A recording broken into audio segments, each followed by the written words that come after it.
um, what's funny is my juncture point on, speaking of CEUs, it was like become an ASEX certified sex therapist or check out this IFS some PESI workshop, you know. And I had Hmm. been, I don't know if you know who Sam Harris is. He's got Mm-hmm. a meditation Mm-hmm. app, and Mm-hmm. on that, all the non-dual, no self, anatta, I'm very curious about that. So I found myself in the headless way tradition. Hmm. Richard Lang and Douglas Harding, who wrote a book Hmm. called The Science of the First Person and the Pointing Experiment, and on having no head. And anyway, Hmm. I'm in this headless community, which is teeming with therapists. And I say, well, this no self state is amazing. I want to be in this non dual space when I'm with my clients. Is there any way I can do that? One of the therapists from Philadelphia says, IFS lets you do that. And I said, okay, I'm not going to zag and do the sex therapy thing. I'm going to zig and do the IFS thing. And then that just completely blew open my paradigm. Um, Gotcha. yeah. Gotcha. I want to make a note. What is the Harding guy? Douglas Harding, he's not I alive just, anymore. Douglas Harding, and he wrote a book called The Science of the First Person. And I only found out about him through Sam Harris. yeah, really interesting. Oh, the headless Ironically, way. Yeah. yeah, Sam being a prominent atheist, Right. one of the new atheists, Yeah. he's responsible in super large part for me awakening and being reconnected to the divine. So Hmm. the irony is Hmm. delicious. Eh, yeah. Yeah.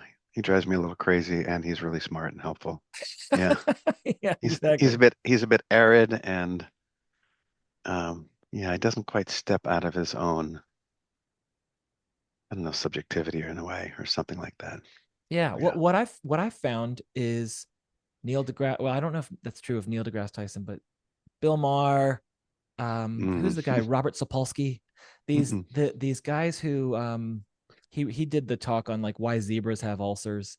These guys who are Oh. public prominent atheists but highly intellectual, when I've heard them talk on podcasts, long form podcasts, inevitably you hear about the trauma that separated them from the divine.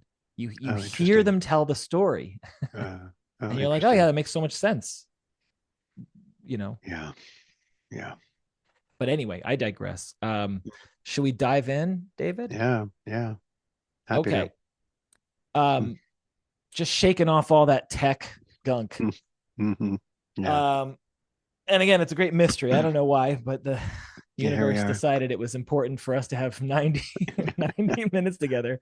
So Right. I'm outside of the DC area. I'm in Hmm. Silver Spring. Where are you Hmm. in the world? I'm in Providence, Rhode Island. That's right. That's right. Yeah. Been And there. My wife and I I was living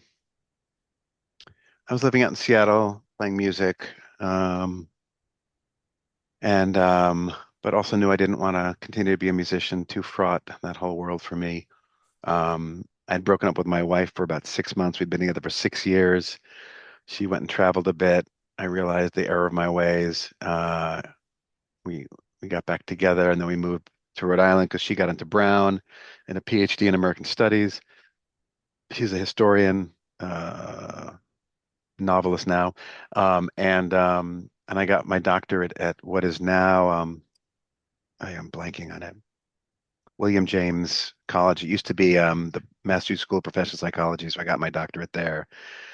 We expected to leave Rhode Island when Jane got her PhD. She turned down two tenure track jobs that were awful and never got another offer. So she taught, throughout New England at Brown, MIT, Harvard, spent 6 years at Mount Holyoke, and then left academia. And I just stayed and built up my practice, and we've never left. Raised our two kids here. Yeah. They'll probably carry me out of this house that we bought way back then in a box. So yeah, wow, yeah, wow. yeah, yeah. How old are your kids now? My son, Zeb, is a musician. He lives in Brooklyn. He plays in a band that does some touring around the world. He's kind of the go-to drummer for a lot of the sort of indie bands in the Brooklyn, Mm-hmm. and has a day job and fiance. My daughter is getting her doctorate in psychology at Rutgers in New Brunswick, and she's 28. So Zeb's 31, May is 28. Yeah, Okay, yeah, yeah, I've yeah. got two girls that just started elementary school, 9 and 7. Wow, you're Far at far that end of different. it. Yeah, Yeah, yeah, yeah. very different. Wow. Yes, Yes, Uh, and they just shifted from the Montessori. They've been Montessori girls their whole life, and now they're finally going into the public school system. So it's not just New Schoolville; it's like New World, right? New World. My Yeah. kids went to the Waldorf. Uh-huh. Yes, I'm Yeah, familiar. yeah. And so, yeah, it was great for my daughter. Yeah, less good for my son. But yeah, they're both doing great. Yeah, thank So God. I don't think we'll spend too long in this territory, but I am a musician, and I have to ask you, what did you play? Did and do. I moved Okay. up to Seattle with a woman named Amy Denio, who's just a wild ass musician. She's made it her life. And we had a one person band times two. So I would playing alto sax, soprano sax, drums with our feet, a little bit of keyboard. She would play bass, sax, and drums. And we created this whole crazy thing. So right now, I took a break, but now I play bass, clarinet, a little bit of sax. I used to play at this local dive every Monday night, blues rock, that kind of thing. Uh-huh. And I had a trio I played with for about 2 years, an incredible guitar player, incredible vocalist, just doing weird ass covers and some originals. Don't have much time to play, but it needs to happen. So yeah, what about you? Yeah, I know what you mean by it needs to happen. There are terrible consequences or prices we pay by locking up our musician selves. Yeah. Um, I play guitar, I sing. I used to be in a band, but now don't make time for perform. I try to even like it's. I'm lucky if I make it to the open mic, at the Right. local Right. tavern. You know what I mean? Right. Yeah.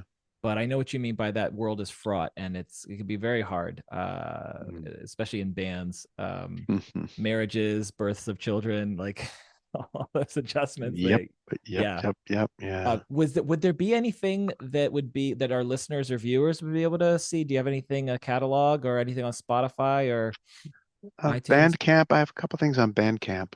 Okay. Yeah, there's actually a really fun band that I was in Seattle. That's a load of fun. I could, I don't What's the know. name of the band that you have a Bandcamp link and I can put it in the show notes? It's the band's name was Fred. Let me Okay. just actually see. Haven't looked at it in a while. A band called Fred, and the other band was I think Fast, Clean, and Safe, which was really fun. Kind of new wave craziness. Good Lord. It's asking for all this verification. Well, so yeah, you wouldn't be the first person who has, we all have multiple uh tracks and lives and You got it. passions. Yeah, and so Yeah. there's plenty of healers who have been on the show who also are creatives in other ways and Mm, their work, whenever it's available, I love to include yeah. that. So yeah, Yeah. I'll put it out there. Before we're done, cool. I'll get it onto the thing. Yeah, Yeah. yeah, no rush at all. Mm, So David, yeah, first of all, if I haven't done this yet, I thank you for making the time. Thank you for mm, coming on the show. mm, I'm so mm, grateful that you are mm. here. And one of the first questions I wanted to ask you, well, maybe I should have just, I told you a little bit about how I stumbled into IFS land. How did you? Yeah. So, um, uh, I've always been kind of a bit of a what I'd call like a hunter, like a soul hunter, and I would say about not, I studied mystical theology and philosophy. Um, I had a mentor who was really into Heidegger, and we taught, Martin Heidegger to psychotherapists. Um, but I was aware when I sat with clients, I had this sort of expression back then that everything that arises is kind of a flower in God's garden, everything. And so I was always kind of looking for like, you know, I had this client who would come in, I'd be full of energy, and they would sit down, and they were very depressed, and I would start to feel depressed. I'd be like tired, and I was like, wait a minute, you are a magician, and you are transforming my consciousness. And it's like the salesman who's pointing there, and you're looking where they're pointing as opposed to focusing on the salesman. And I suddenly realized that, like, wow, you just transformed my mind. Like, what's going on? So I began to realize I didn't call them parts then, but there was this animating intelligence. Um, anyway, so I developed like a relational mindfulness practice from there. I developed like when I would get stuck, I would be like, okay, um, this is what's happening in me, sensations, emotions, thoughts, what's happening in you. And then we'd go back and forth, and all of a sudden the whole relational field would open up. We'd start floating in time, and then the things that really need healing would kind of come forward. So that's what I was kind of doing. And it kind of, I called it structured self-presence. It was this whole thing. And then my office got, what's the word? It got rented out from under me. And then I had to find a new office. And the new office was in a building with Mona Barbera. Do you know Mona Barbera?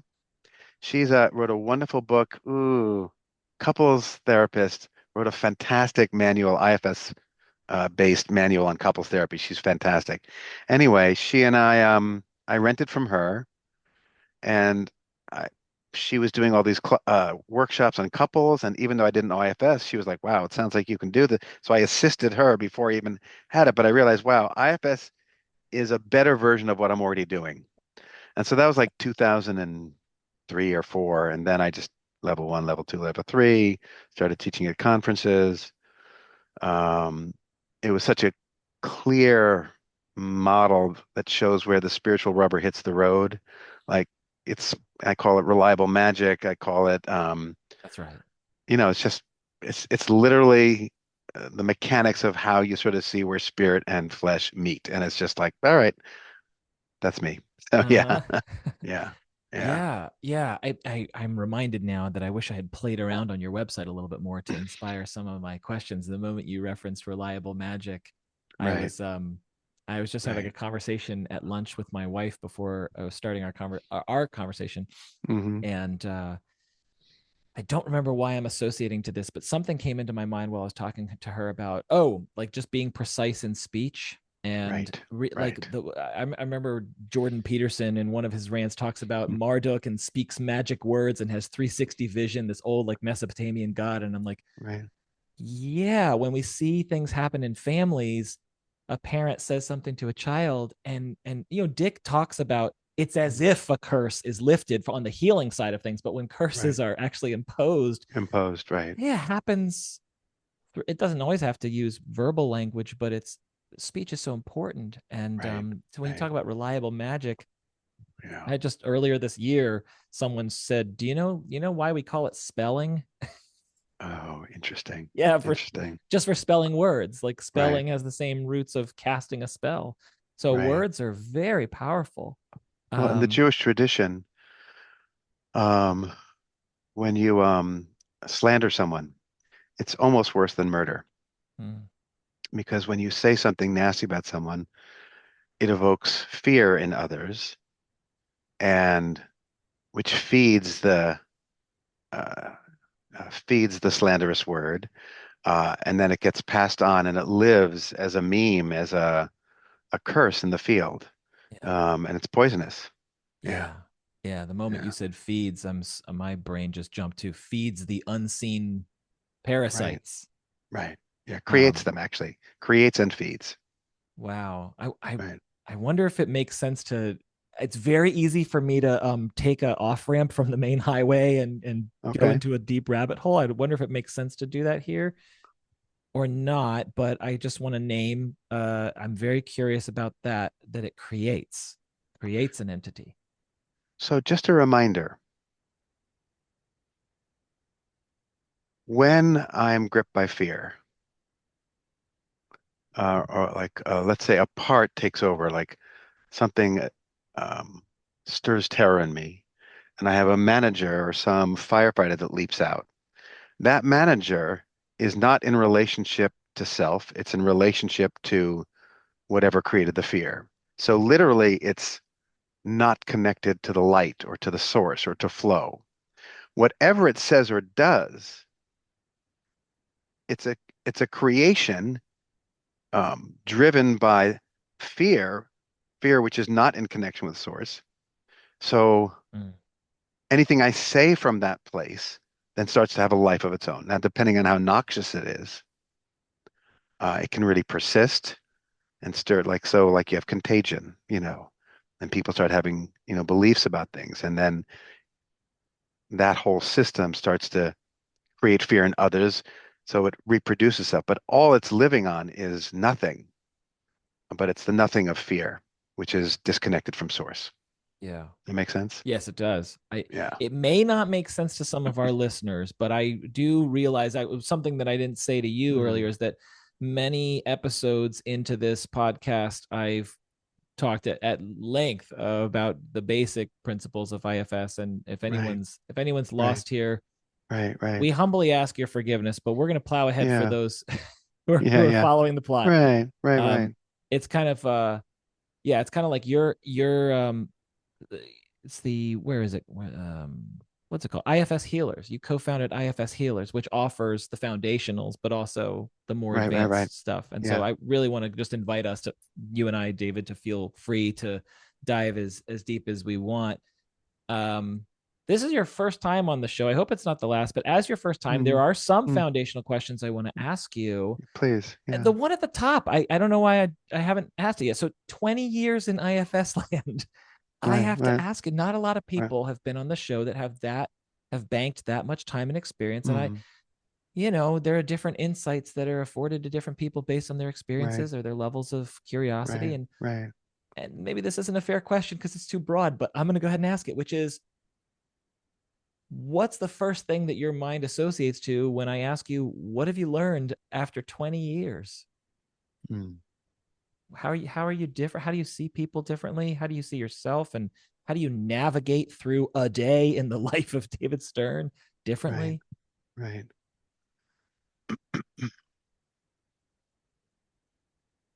And we can tighten that up any way you want too, if it's No, too no, I'm broad. just I'm just sitting with it for a minute. Yeah. Um,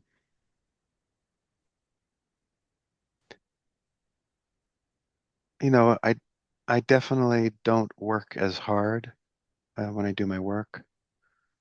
Um,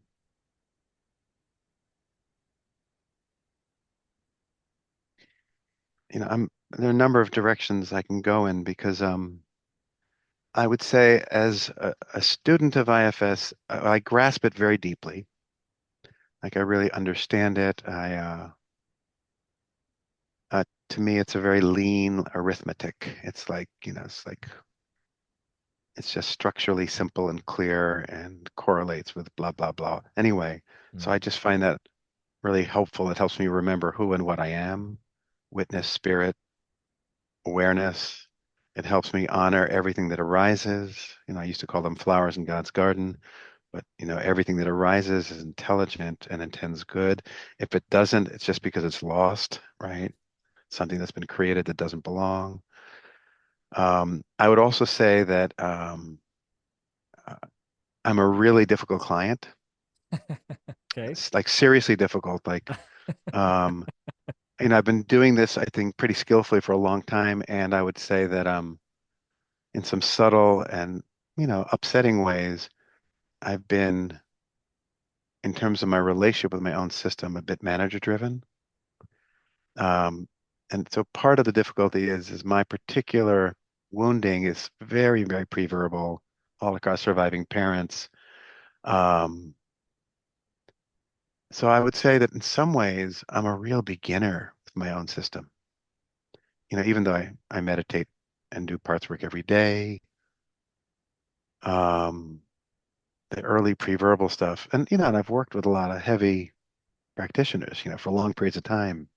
So I would say that in some ways, it's only been in the last year that I've really become awake to my system, and my relationship with God or source or has been fraught, even though like I dwell in a knowing, but way down in my core, there's terror and resistance, Hmm. pre-verbal, like just so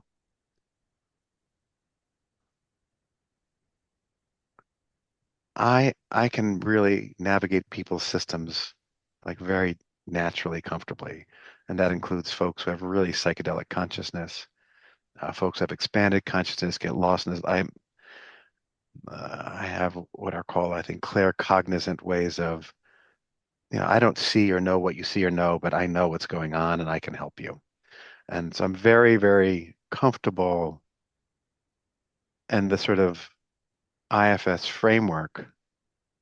It's sort of so phenomenologically lean and simple that I'm very, very comfortable, skillful at that, and with my own system. And I probably want to say this just for folks who like are frustrated that they have this wonderful thing. Everyone says, "Woohoo, this is awesome," and they're not like reaching nirvana. Um, and so I'm a really good example of someone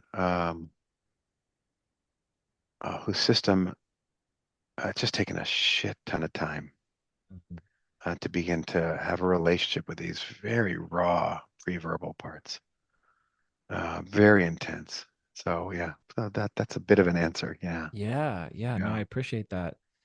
And there's certain questions that were Hmm. growing as I was listening to you.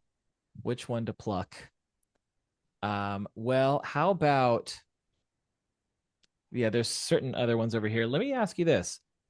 To what degree, you mentioned some clients that have sort of psychedelic consciousness. To what Right. degree have you dabbled in psychedelic healing, not the recreational Hmm. undergrad Hmm. Hmm. or Hmm. whatever, right? Even Hmm. and post, right? Undergrad Been there, or done that, but or yeah. pre. Yeah. What how are you? What have been your experiences in um journeying into those realms with exogenous chemistry, plant medicine, Mm. whatever you want to call it?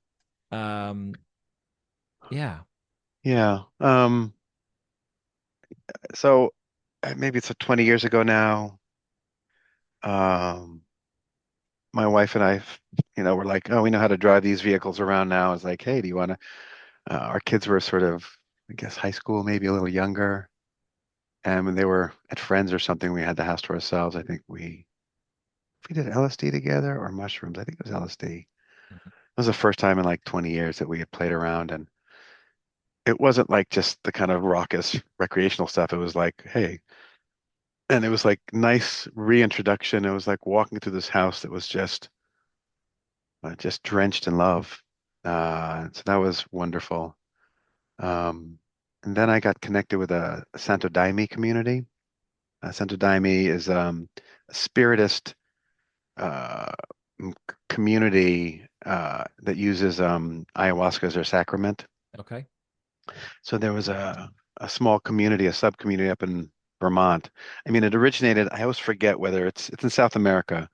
This black rubber tapper got a big download of all these hymns and developed this whole liturgy. It was quite wild. So I did ayahuasca a couple times a year for about 3 or 4 years. I left that community, then I found some folks not too far from me who were doing these curated journeys.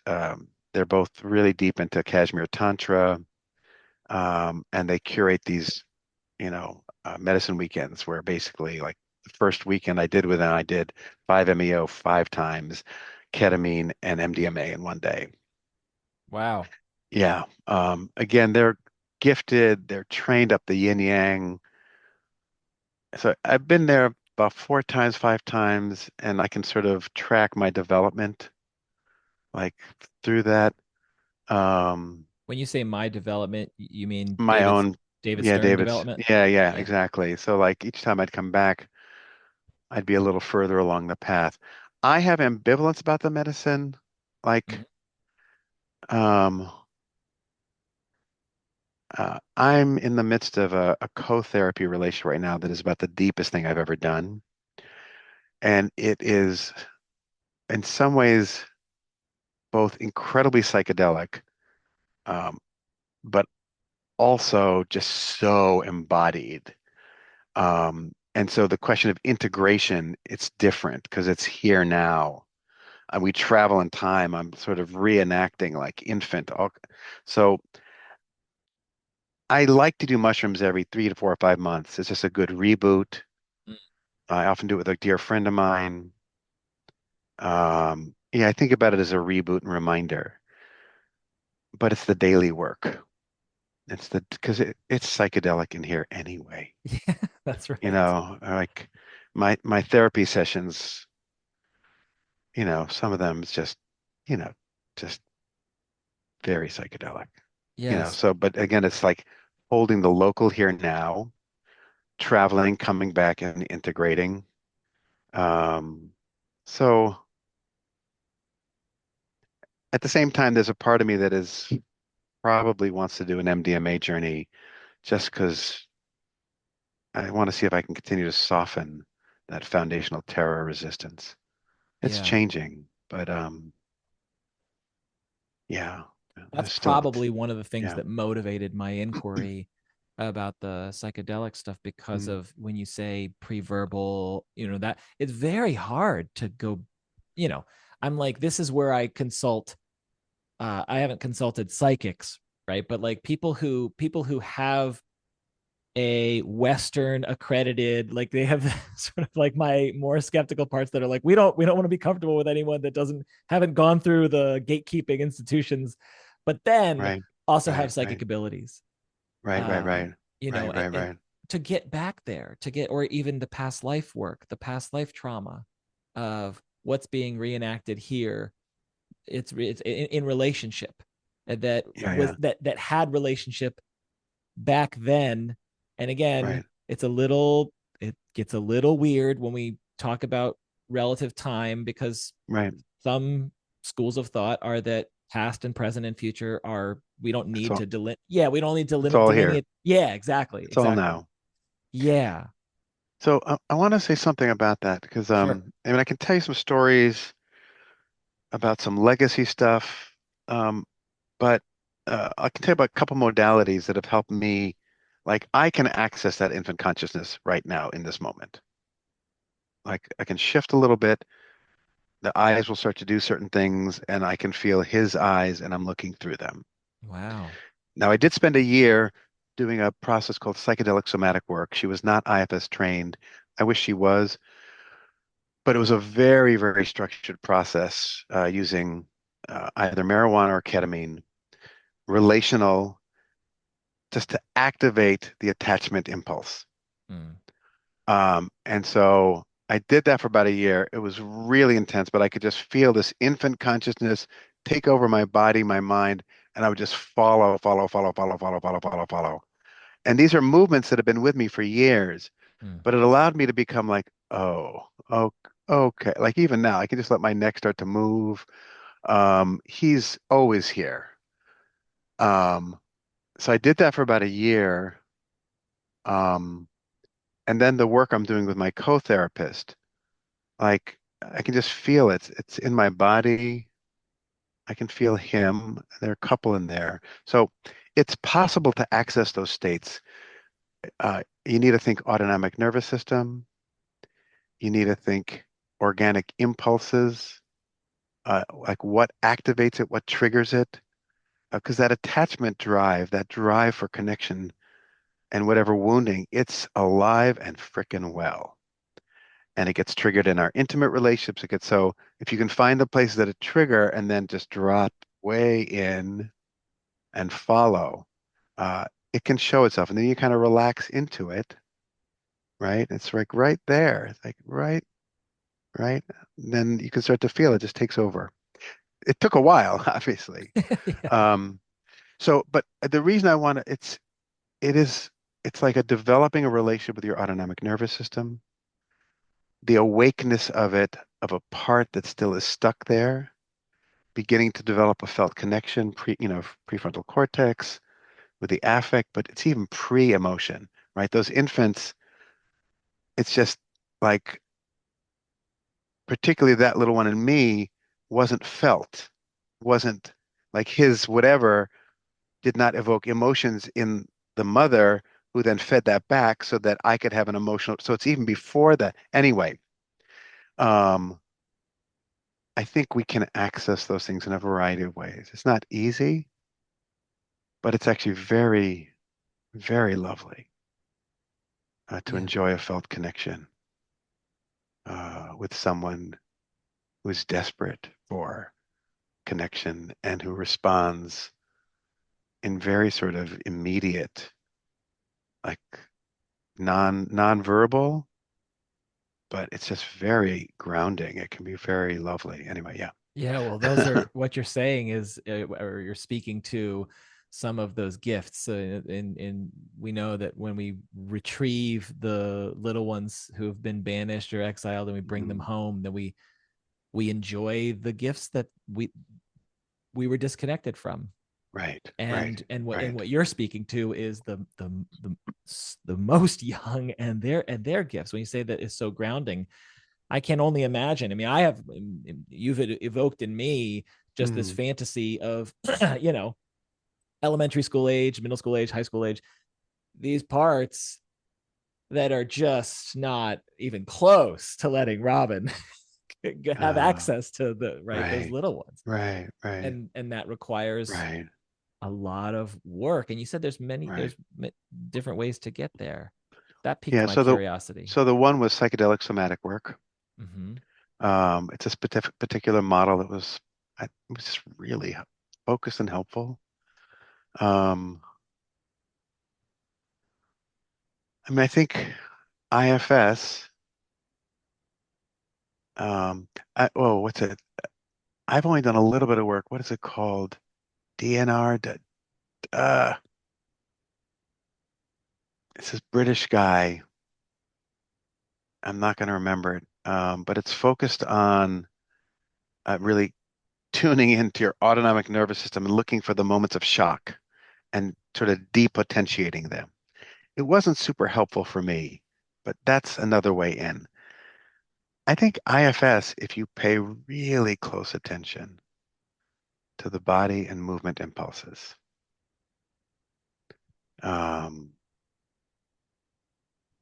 if you use the relationship, and just sort of like, how are you feeling towards me?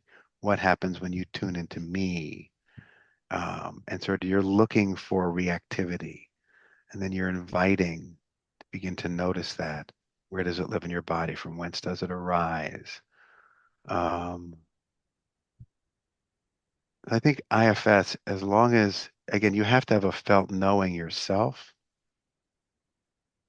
of how it looks, how it feels, so that you're inviting a tuning mostly into sensation and movement impulse. Mm,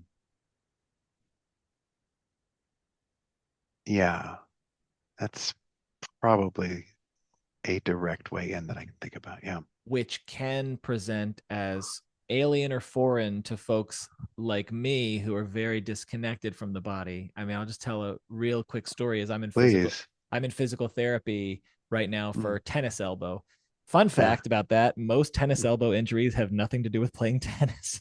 Oh, interesting. um, but like I told the orthopedist and all the people that you see to get insurance, access to pay for physical therapy, uh I had to tell them. And these are people who you assume that your local person on the street is not doesn't know what IFS is and doesn't Right, necessarily right, talk in right. parts, like, but I say to them just very directly, I say, listen, I have a part of me that's really good at disconnecting me from my body. And I tell them the anecdote of, like, I was playing with my girls on the playground and I was shaking one of the things to make it like rumble. It was like a construction machine thing. I was like, Yeah, "Rah, yeah, rah, rah," yeah, and I yeah, yeah. fucked up my finger.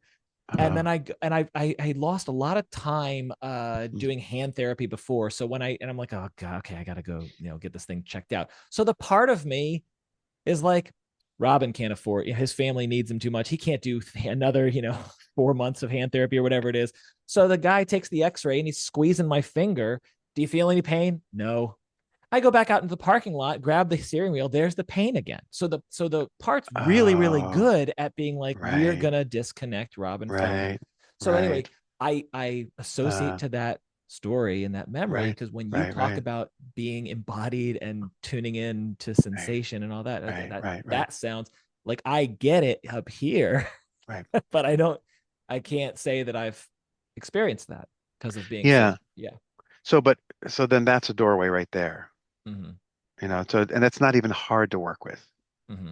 So when you say you don't feel, right? Wow. So we start to tune into the parts, right? The parts will tell you when and how and why. they're doing what they're doing. And as long as you sort of fall in love with them, admire them, they will show you when and where and what they're protecting you from. Mm. And then of course, once they feel sufficiently honored, understood, appreciate who the fuck you are, then you can sort of say, how would it be if we took a peek behind the curtain that you've been guarding for all these years, right? And then you begin just to get to know, well, first of all, just the genius that allowed them to do that, right? That's a psychophysiological like wizardry, right? That's like, fuck. Which Yes. also then sets the table then, right? For then going like, okay, if you can control my consciousness in this way, can we sort of put a dial on that and just open it up, sure, like this much? And then you begin to find your way into the body. But And that's so what you just said yes, freaks out some of my parts. I remember doing a uh, some training. It was specifically they knew I got some email. Dick right, Schwartz and Lissa Rankin, somatic IFS or IFS with right, physiological syndromes. And I'm like, I know I need to grow there. Let me sign up for that. And then, right, so the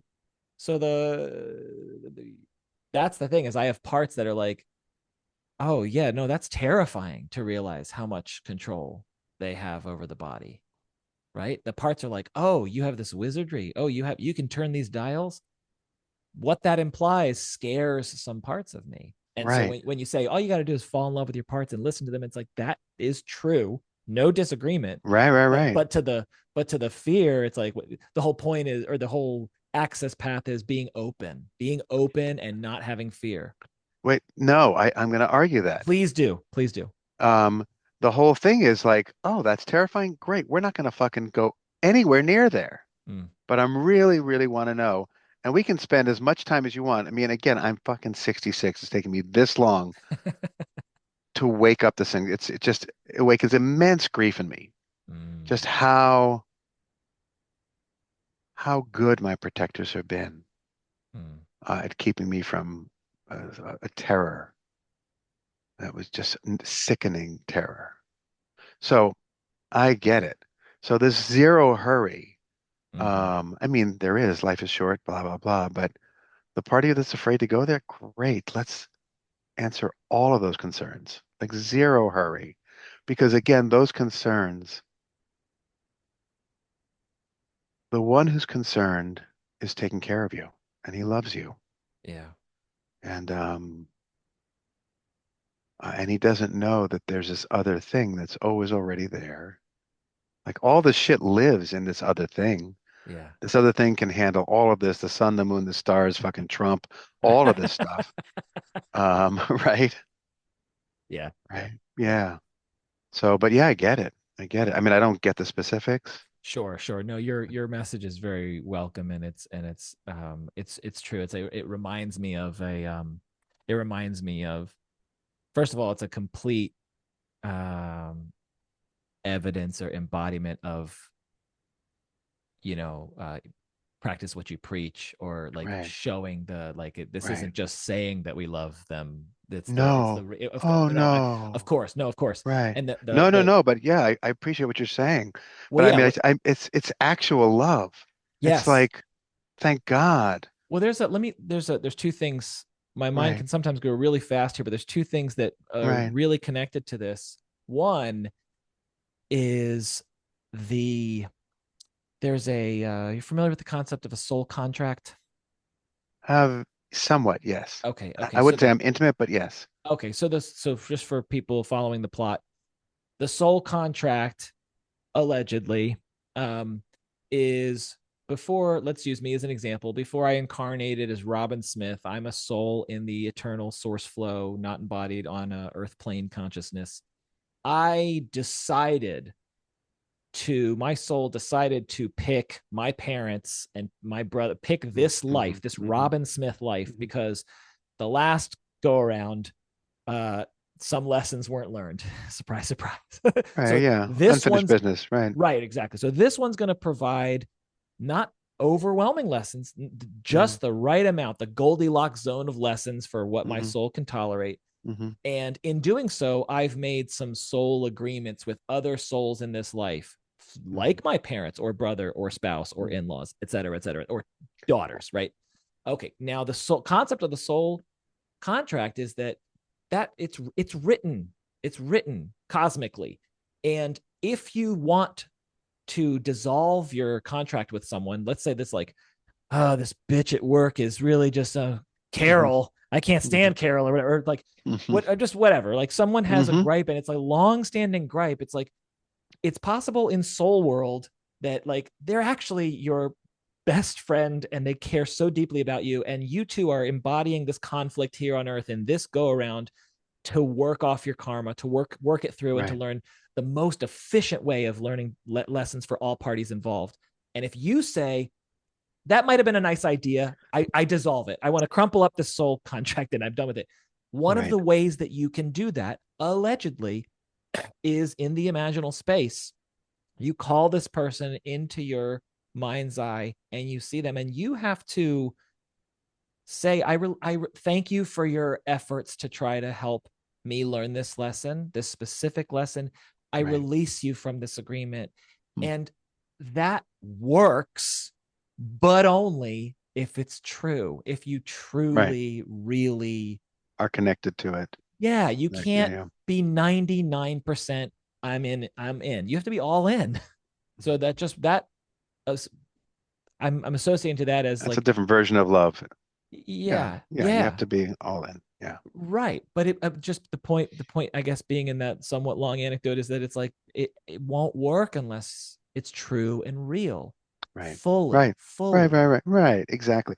Which is, I think, also like these parts, like I have such a lovely, translucent, skillful manager. I can't close the deal with these parts. And these parts recently have brought me to my knees. I've just experienced panic and sleeplessness that is unrelenting. Um, and when I have absolutely no choice but to just say, okay, I'm here. Is it okay if we breathe together? I'm here. Yeah. Um, it just required me just to give up any agenda other than, okay, I'm here. So that to me is a version of all in this case, because if nothing else worked. Kind of my bottom in a way, for which I'm grateful, even if it's brutal. Yeah, Yeah, yeah. Like whatever it takes before I die, yeah. and bring me to your door. Well, Yeah, you mentioned yeah. that also rekindles or resurrects what I wanted to say earlier of, you mentioned life is shorter. There's some perspective, on the, um I feel like Dick used to not talk about this except behind paywalls, but now he's more willing to talk about it. Mm, He's like, mm, Dick says, like, when I take ketamine, like, I believe that is where I'll be going after the Dick Short's body mhm, transforms, essentially. mhm, Consciousness does not mhm, stop, and it will return to wherever he goes when he's on a mhm, ketamine journey. Um, mhm, and there is this sort of, I guess, a pitch for parts that feel very finite and very attached to the Robin Smith body, as like, mhm. no, we got to make hay while the sun shines. Like, we do have a, yeah, Right. that's, it's like, Yeah. it's true. It's like, it's true and not true. The paradox of That's both. It's like when Bob says something like, if you're ever rushing, you're not coming from spirit. Spirit doesn't need to rush because it's immortal. right. There's no, Right. you know, Right.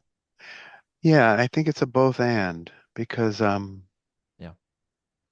I- there was a spiritual teacher with whom I studied a long time ago, and there's also like something from the Jewish tradition. The angels are jealous of us Mm, because we have sort of free will, but there's something about all of it here that we get to do something here. yeah. Um, and yeah, if we don't, I mean, something persists. But uh, on behalf of God, God as me, Hmm. I really, I would like to be as fully that which God has given me, for God. I want to love my wife, the people around me,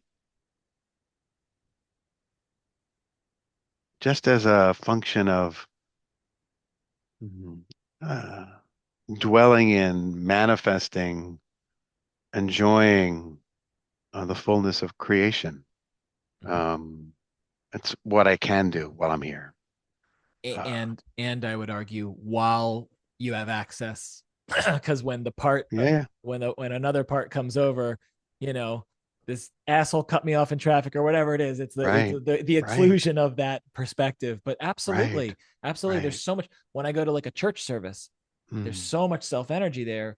I mm, literally am streaming tears, and I'm sure there's mm, healing happening. But there is that perspective of like, oh, mm, it's the same perspective on a ketamine journey of like, yeah. oh, everyone's loved, it's all Mm, okay, mm, you know. And there's so much peace with that. mm, um so I completely understand, I mm, think I do mm, anyway, mm, that sort of, it's an honor to be here. mm. So let's not kind of just be like, well, eternity, therefore Right, I'm just going to play video games today. Like right, the opposite right, is like, no, this is right, super super finite. right. It's And therefore while precious, we're, yes, exactly, and very while we're precious. here, let's do what Yeah. we're supposed to do, which I've got, Supposed to and desperately want to do. yeah. Like, yeah, there's a want in there that is, we can talk about it psychobiologically, but it's also God. Like, can we let that longing, what is it, the cry of the dog for its master? Do you know that, Rumi? Mm-mm. Um, So many good Rumi quotes, I haven't heard that one. right. The cry of the dog for its master is the connection. Give your life to be one of those dogs, basically. That ache in us. Uh, it's God's creation just howling for God. And to be that, just the anguish, the love, the longing, all of it. Yeah, all of it, right? Mm, It's yeah. all love, it's all God, all of it. Yeah. Yeah, that is something I appreciate whenever, and you're doing it right now, but I Mm. appreciate when any person reminds me of that. So I'll just share Right, a very quick story for right, you and right, listeners is, right, right. like I said, I have young daughters. At some Mm. birthday party, I think it's called Hyper Kids or one of the indoor parks, right? and Hyper kids.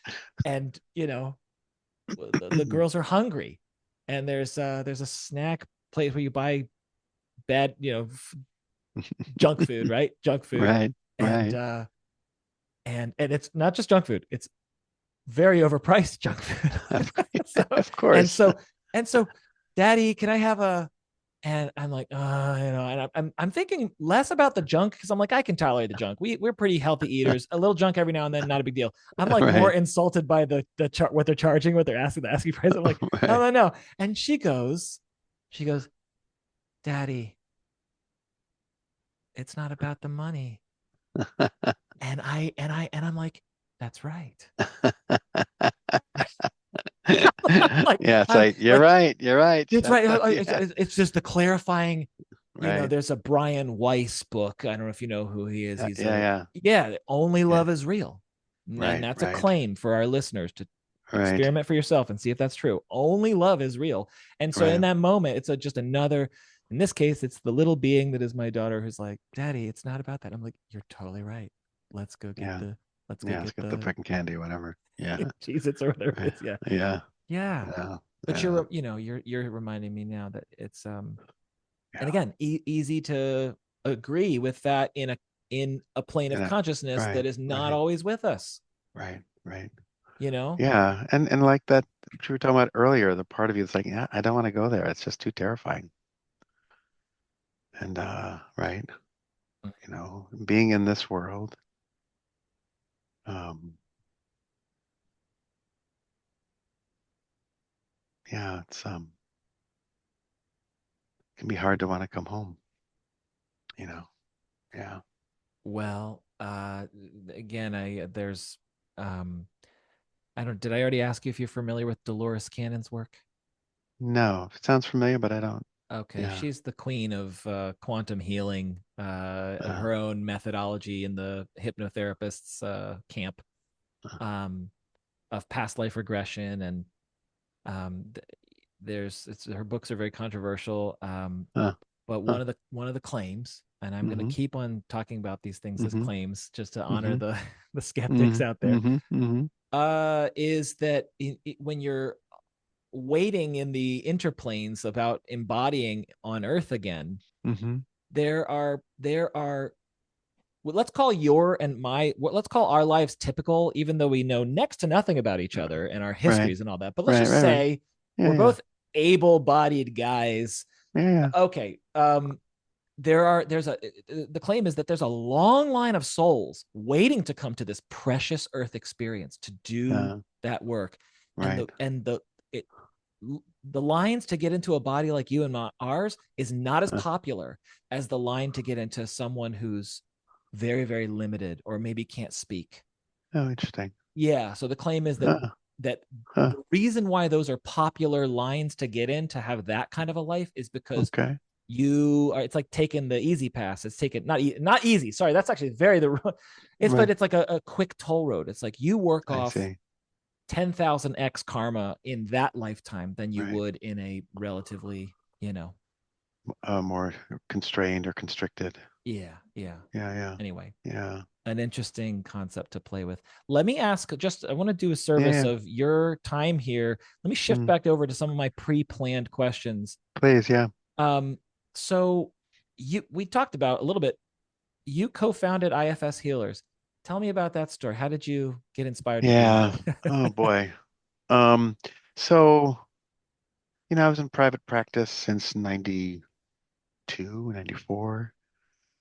And while I love individual work, um, there's a part of me that's a teacher that's a bit evangelical about matters psychological and spiritual.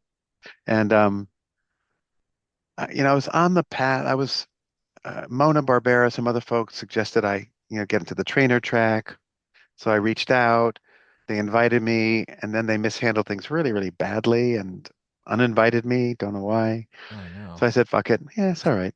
Um, and then like 2 or 3 or 4 years later, because they were still like in dire need of, I had a number of, lead trainers recommend me. So I reached out again. They never got back to me. This is the So I was like, Institute? yeah, yeah, yeah. Partly my old white maleness. Who the hell knows? But Could be right about that. yeah. Um, so and I was already like old enough that I wasn't sure I wanted to go down that whole track anyway. So I was like, I want to do some teaching. I found out that there's a ridiculous waiting list to get into level one, so there's a need. Okay.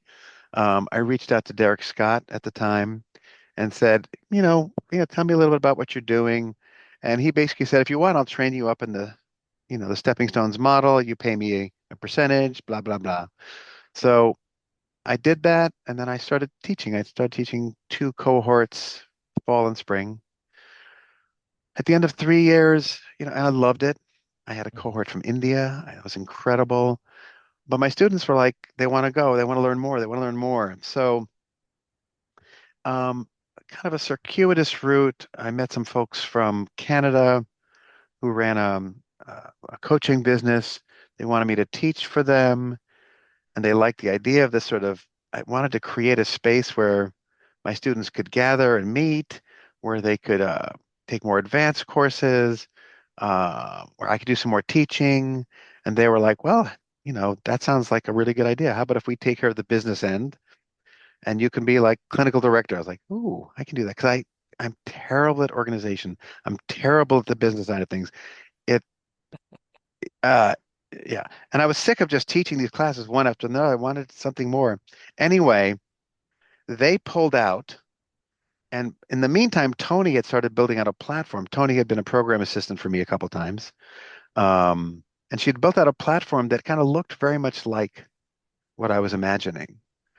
She was partly building it in response to, IFSI's new policy about non-clinical practitioners. Right. Yeah. Yeah. So, partly it was driven by hurt. She's level 3 trained and all the rest, but it was like, what the walk? Um, and so she and I started working together. And IFS Healers, basically, I like to call it a sacred sandbox sangha. So uh, the price of entry is that you've gone through like a level 1 or some experientially rich training, like a stepping stones or the IFS or the 16-week Thinking Heart course that I was running. Mhm. Some of the work that Bonnie Weiss is doing. Not just a circle program, but some place where you get to do practice, practice, so you get to have that aha moment. So everybody in this space is someone who knows about the self-to-part connection, who knows how to speak for parts, not from parts. Doesn't mean we don't get blended and blah, blah, blah. Of So that was course. the space. We wanted to, uh, yeah, we want the big heavy hitters like people like Frank, not Frank, excuse me, Bob Falconer, Hmm. um, some other folks. But like there's plenty of PESI and life architects. They're doing great stuff. But we wanted a space where, some of these, trainers could do what they do, but also a place where their students could live afterwards, could hang out in small cohorts, could be among community, be a place where there'd be lots of free offerings but every offering is a new learning, something experiential, and then a sense of community. Um, I wanted young folks who have really bright ideas to sort of support them becoming teachers, support them sharing their wisdom. Um, we wanted to have a space where the members could say, hey, listen, I want to get together and have like a cafe where we talk about UBs, where we talk about the poly crisis, where we talk about neurodiversity, I want a place where I can go and schedule dyads and triads with anybody in the community. I want a place where there'll be community meetings quarterly. I want to have um, panel discussions with like folks like Bob and some other folks who do spirituality. I'd love to have a whole series where people can really hear about that. Folks, you name it. Yeah. I just want it to be a big, safe place. And, I have a sort of a sense of what the ethos should be. Um, yeah, I just wanted to create a community. When you finish your level 1 training, you finish your level 2 training, where are you going to go? Yeah. Walk through the fucking door, and you're going to find people to hang out with and to Yeah. practice with. People who take it seriously, want to go deep, deep, deep, deep, deep. Yeah. Stephanie Mitchell? Do you know her work at all? No, no. I think I saw something she's gonna present, right? She's doing a She's course. yeah, she's doing a course that she calls Nuance and Attunement. She's been developing it for years. One of Right. the areas that I think is not well developed in IFS is a real rigorous exploration of the relational dimension of the practice. So stuff that we used to call transference, when you have clients who cannot, won't unblend, you have folks who have psychotic processes, you have folks who, what used to be called character disorders, are so blended until someone else loves them, their brain does not let them love themselves. So her course, Nuance and Attunement, which just started, is unbelievable. I don't think there's another course out that like in the IFS world, and the level of rigor that she brings is astonishing. Um, yeah, there are a whole bunch of really interesting. There's a young gal from India, queer, who just developed a whole curriculum on queering IFS. It is so rigorous. It uses two kinds of qualitative research. She did what we call skills nibbles, which are a free offering. We ask our faculty to offer a skills nibble for free, introduce them to the community. Then they can do a workshop and or a long form course.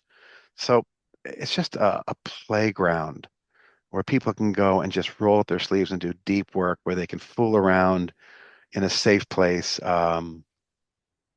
a refuge as the world is, you know, undergoing some growing pains.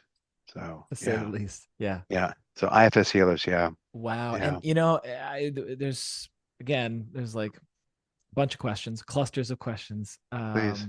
First one that I should ask is, how do people typically find out about IFS healers?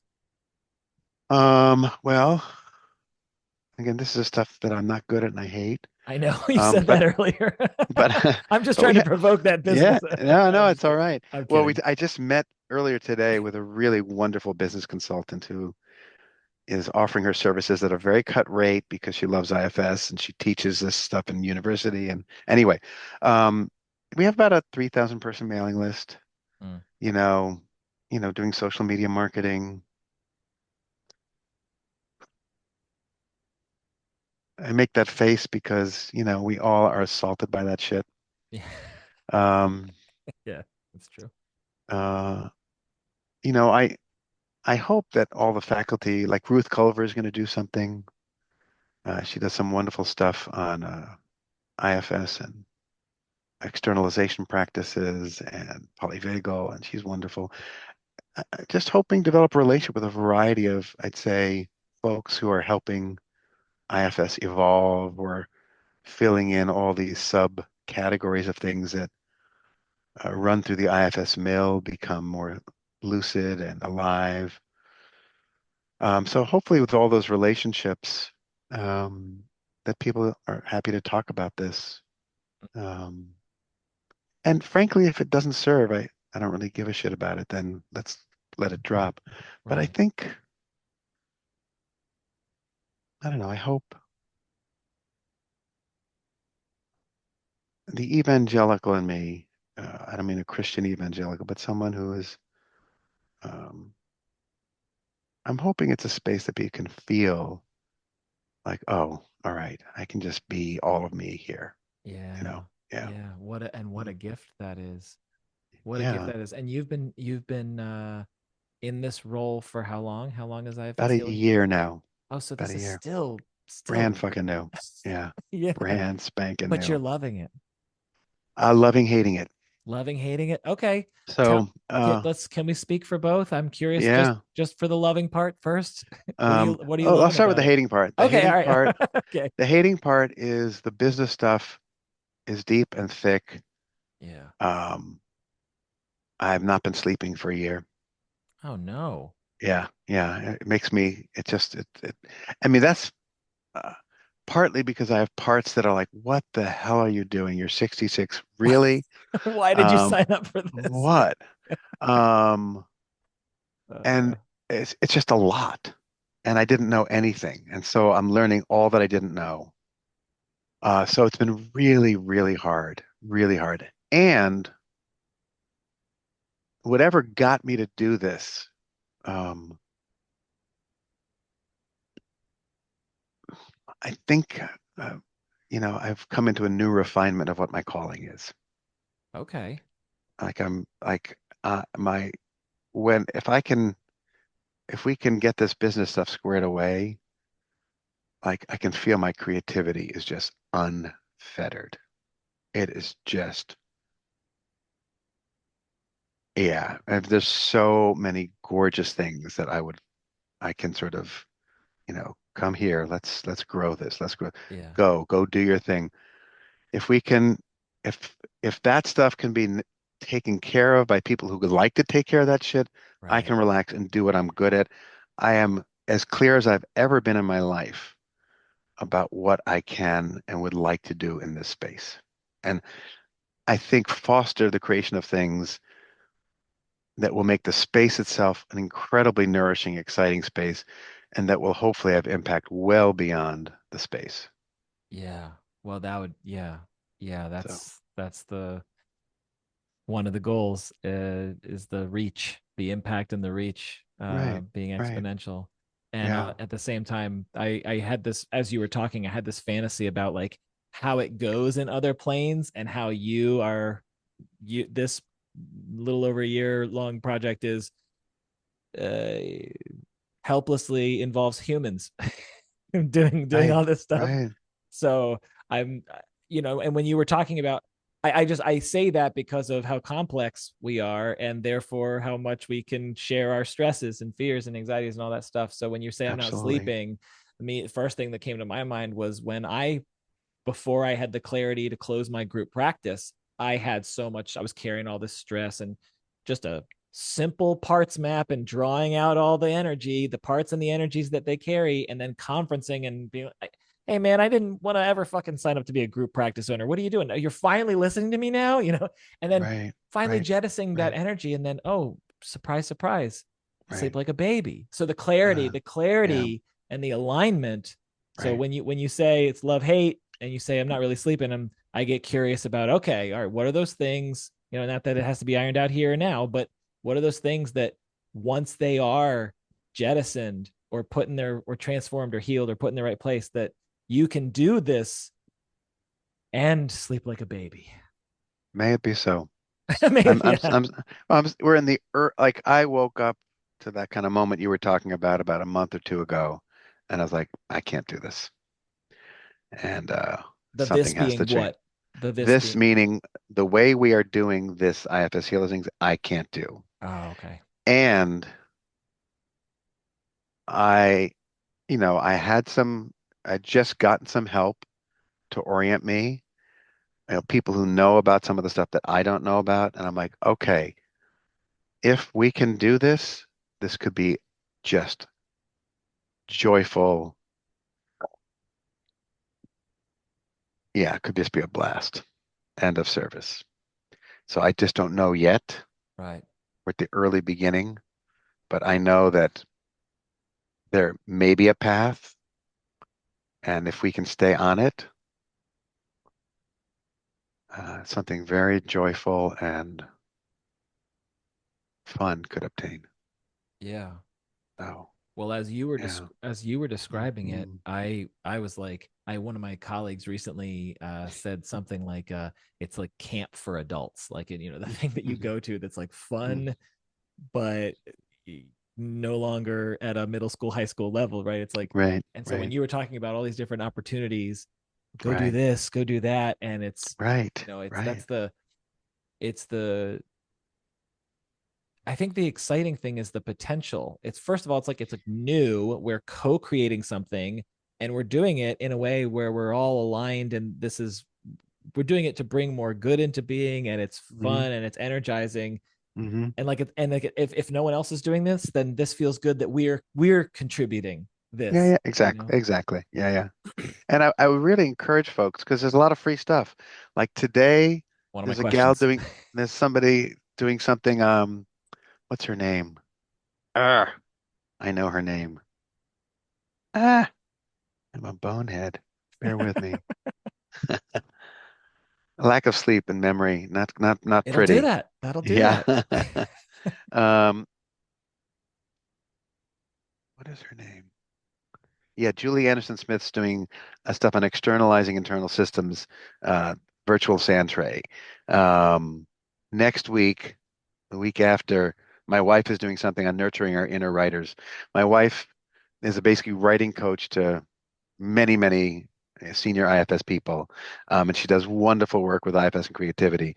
There's a gentleman, Peter, I can't pronounce his name, Legard Nielsen, who's doing stuff with IFS and Kundalini. All of Mm. this is free. You just sign up and just check it out. Um,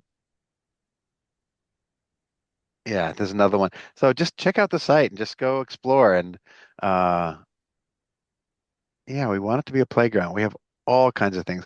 We need to get the business stuff squared away, but I invite people to check out ifshealers.com. Yeah, Yeah, yeah, and that was yeah. that was one of my questions: is are the free resources for both practitioners and clients alike, or is this just for Not for clients, just for practitioners. Yeah, Yeah, yeah. practitioners of all kinds. Yeah, yeah, yeah. Right, right. Now this is a space for the healers, anybody who's IFS got some IFS training under their belt. And if they haven't, then they can join our foundations course. So we Right. do have still openings in our 16-week foundations course. That's starting next week. If people are interested, definitely jump on board. Um, yeah, yeah, Okay. This episode will come out on Sunday. Will that be that'll too late? be, nah, it'll be tight, but we'll make it work. Yeah, yeah, Okay. yeah, yeah, yeah, Okay. yeah, yeah. Um so okay, so you sort of actually already answered some of these other questions here, Hmm. David. Hmm. I'm maybe want to ask you, tell me more about the skills and drills. You mentioned nibbles, which are the sort of the freebies, but Yeah. the nuance and attunement. This is maybe this isn't quite your alley. You were naming Stephanie Mitchell was doing the Yeah. So the nuance and nuance and attunement. attunement class. So as somebody who is a bit of a pain in the ass about having practitioners do the hard work, do their work, um, I feel really strongly about Stephanie's offering. There is a guy, Ladoge, who's doing something in the neighborhood, um, but Stephanie walks the talk as well or better than anyone, and her class is a bear. I mean, it's a truly graduate level course, uh, utterly transformative.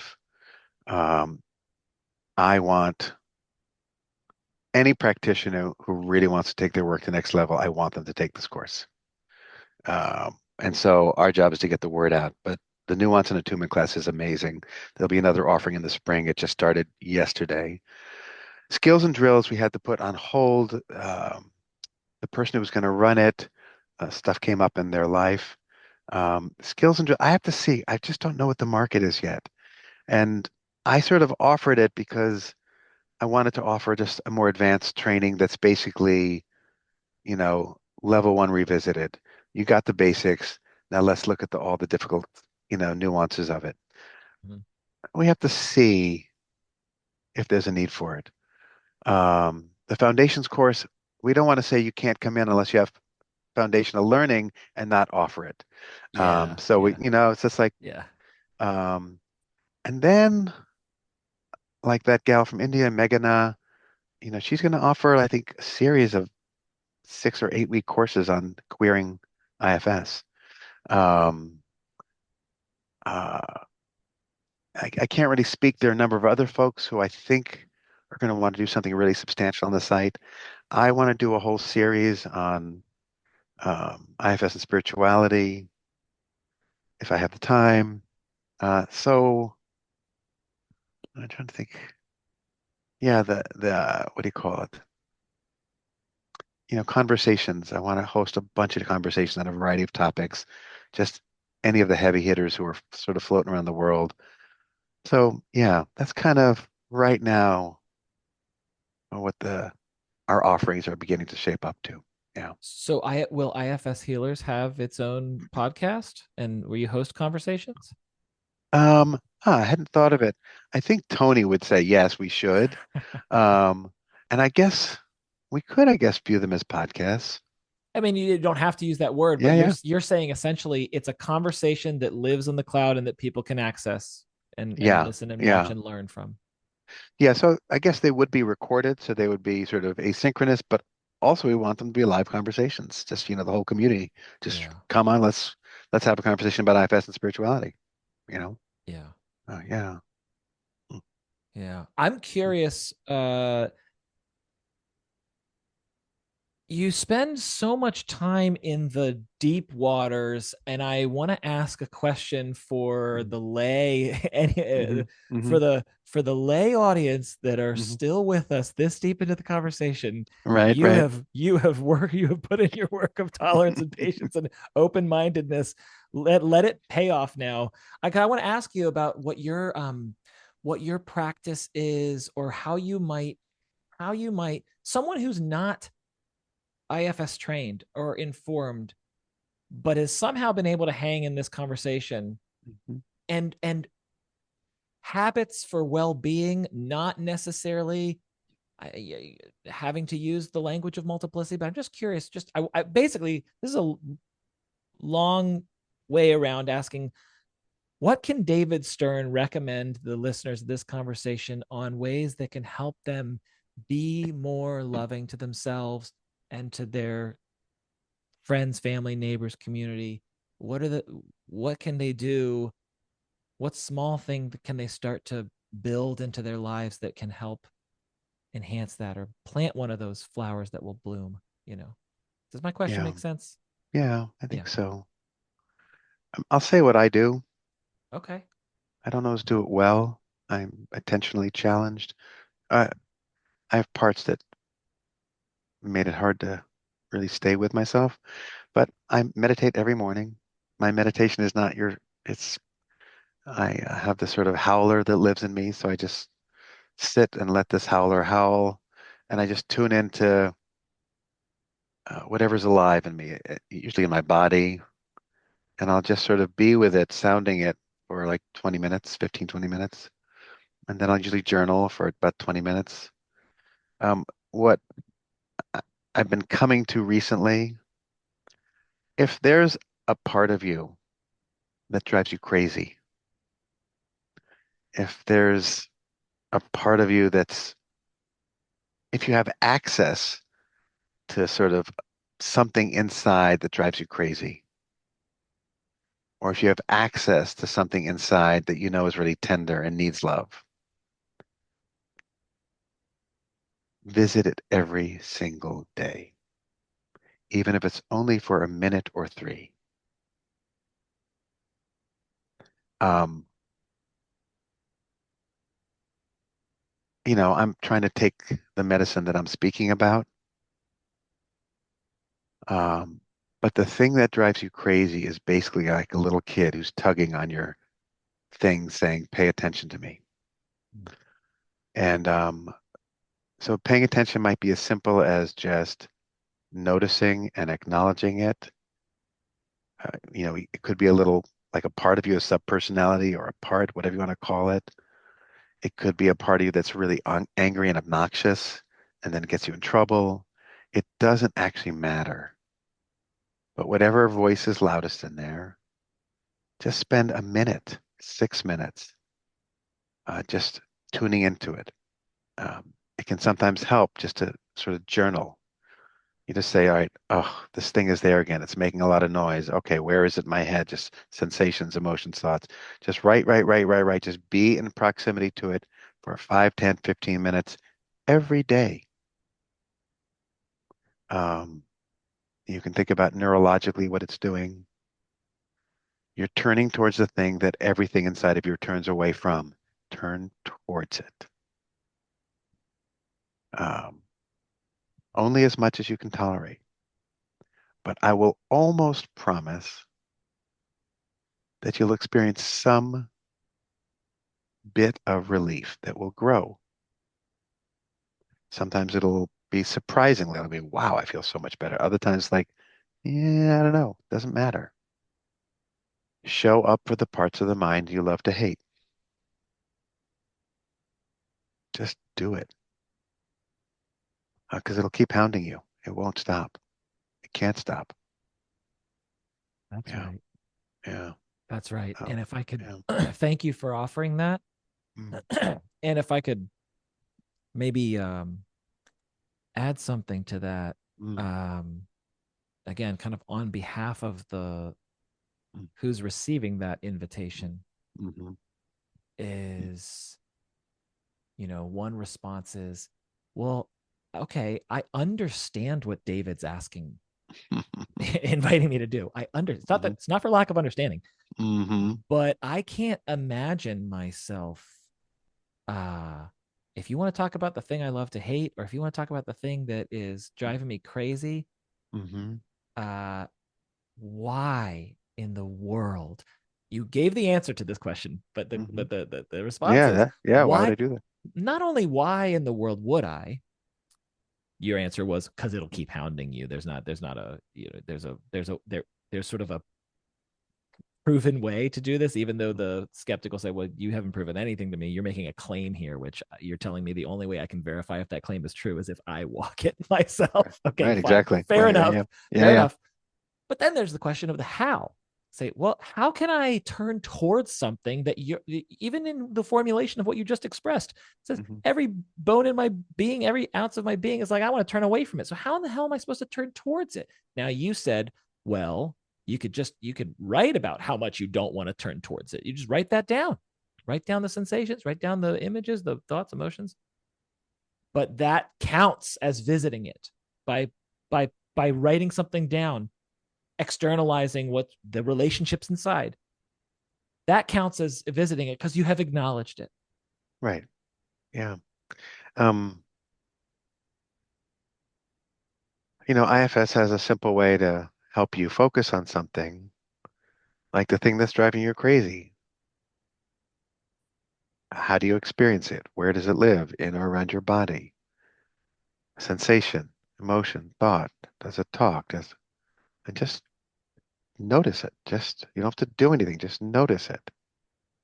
Uh, if you can muster the teeniest bit of curiosity, if you can be honest and tell it how much you resent it, but you're willing to hang out with it because somebody suggested we do so, that kind of thing.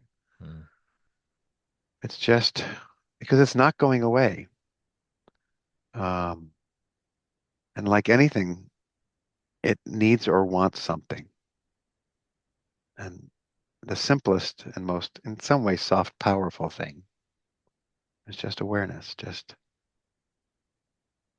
get to know it. That's a very simple act of love. Yeah. Awareness, presence, and witnessing is absolutely a gift, and it Yeah, is an embodiment of love. Absolutely. right. Yeah. Thanks for offering that, David. I Our time is coming to a close. Um, and I have parts of me that are like, why didn't you budget any time and space to ask this man about he opened up the space immediately with the invitation and the potential to like now talk about the inner mechanics of the world, and because I have parts that are very very curious. When the example I'm referring to is the when you were talking about a burdened manager that's disconnected from source, and what it says creates um, Right. these Right. these parasites. Yeah. I mean that stuff. I don't know. I don't know if you would have been willing to go with me there if I had asked. I think it was more important the conversation we had, but I just am speaking for the parts that are like, That'll be our next conversation. well, and every time I have Bob on, you and listeners know, you can hear me put this part petition to ask Bob, and Bob always gracefully says, we're not going to go in through that door. Uh, But uh. anyway, Yeah, yeah. I yes, just sent you. I just I sent you saw, from my old band. yeah, yeah. Yeah, fun I'll stuff. I'll look these up and I'll put them in the show notes, and I will also do that for IFS Healers and the 16-week Thinking Heart IFS Intensive. Um, before we close, David, is there Yeah. any parting messages you want to give our listeners, viewers, anything at all? Mm, mm. Um, Hang on one second. I'm gonna put one more thing in there. sure. This will be